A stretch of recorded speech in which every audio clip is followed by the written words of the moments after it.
Hey everybody, thanks for joining me today. I was going to share with you guys how I frag zoas. I've seen a lot of other videos on this, but none of them seem as safe or easy as the way that I do it.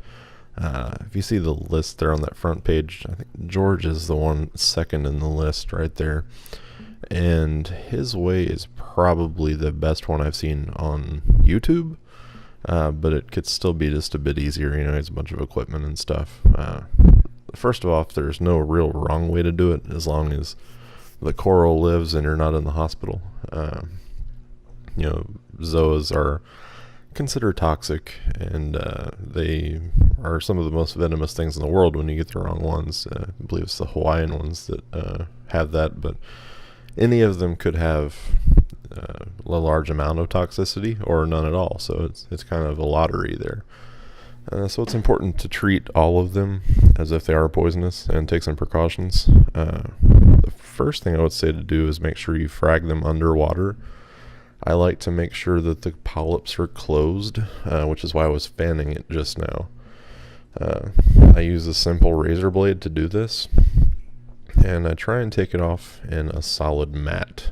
So you can see me making my best effort to cut between the polyps. These are actually green star polyps, but fragging zoas is a very similar process. They all grow in a mat to some degree. And after this, at the very end of the video, you'll see that I'm fragging zoas there as well.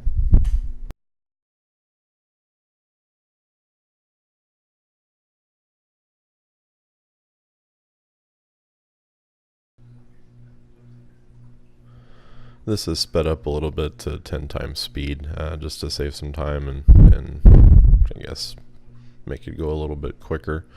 But you'll see what I'm doing is I'm cutting it in triangle shapes. I do that because it's fewer cuts than doing a square shape, and it seems to help it look more natural after you frag it. I like to frag from the center and the edge, because you get more frags that way, and your colony doesn't look all jacked up or anything in the meantime. I mean, you get a bunch of polyps on there. Those are pretty good sized frags, ready to be sold as soon as they attach. So I make my own frag plugs. Typically these are aragonite. I got the idea from garf.org. That's garf.org. A lot of good DIY stuff on there. It's basically aragonite concrete mixed together, and then I just flush it with water every day for a month. You'll see me super gluing it here with liquid, because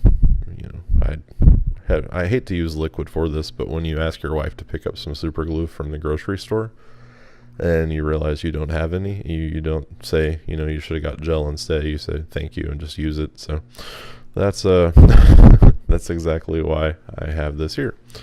But what I do is I apply the glue, I put the frag on there, and then I dip it in water, and dipping it in water makes the glue more or less instantly dry. Just the contact sets the glue, sets super glue to where it dries pretty much instantly instead of having to have a super glue bonder. I got quite a few frags out of this one piece. I'm going to guess probably 10 or 12 out of there. I haven't counted exactly, but it was enough to fill my sand bed. And as of the making of this video, they've already been traded into the fish store, because I made these probably 3 or 4 weeks ago. And toward the end of this video, you'll see the fragging that I did today is kind of a part 2 that should be starting up here pretty shortly.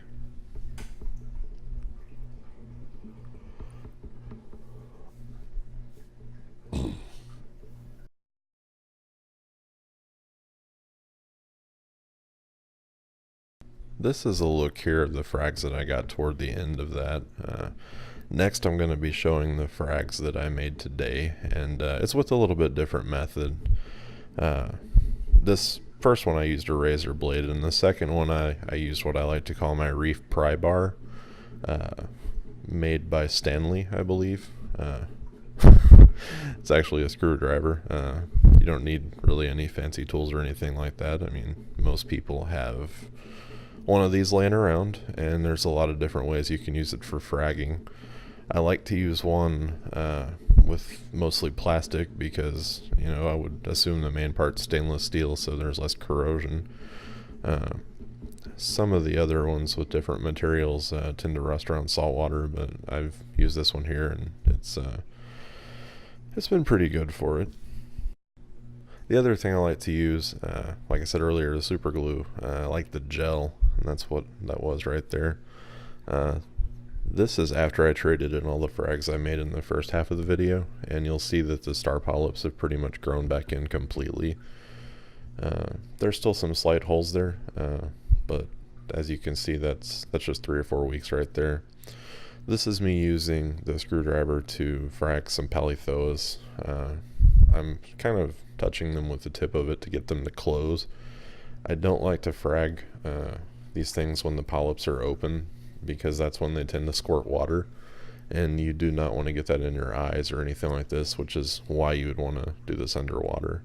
But you can tend to kind of bore into the rock with the screwdriver and then just kind of pop out a piece of rock with corals attached to it. This particular rock is a little bit more, I guess, hard to break than that. But it was so covered in coral and algae that I was just able to kind of knock the polyps off of it, and you can see how easy it is to do in this little part of the video here. It came off relatively easy in the mat, which is what I prefer. Anytime I frag any zoa, green star polyps, anything that grows in a mat like this, I want it to be in that mat when I frag it. I don't want to get a single polyp off and have to worry about gluing that down, because it'll never stay. If you get a single polyp and you really want to save it as something high-end, it's best to get that to attach to something in a container, like a wine glass, or get a shower caddy or something made of acrylic and put that in there. Then line the bottom with crushed coral and try and get it to attach to it. But with these particular ones, they came off pretty well. This one slimes more than most I would expect. The first there was green star polyps. Those are the palys there. Still couldn't get them to go down all the way, and the pistol shrimp is kind of investigating what's going on now. I just glued all those frags and had them put back in the tank. But that's how I prefer to frag these zoas, and this is the end results of it. But I would say that this is probably the safest way to do it, because you're doing the majority of the work underwater. You don't want the water squirting up in your eyes. And it would also be a good idea to wear some gloves with this, and if you have any safety glasses laying around, that's good just in case. Because when it is on the ledge like this, it is possible to squirt. Mushrooms, though, as they all do that. You can see the finished frags here. Pistol shrimp is out here checking them out. But yeah, any questions you have, message me back. Be sure to like, subscribe, comment, and stay safe and happy reefing.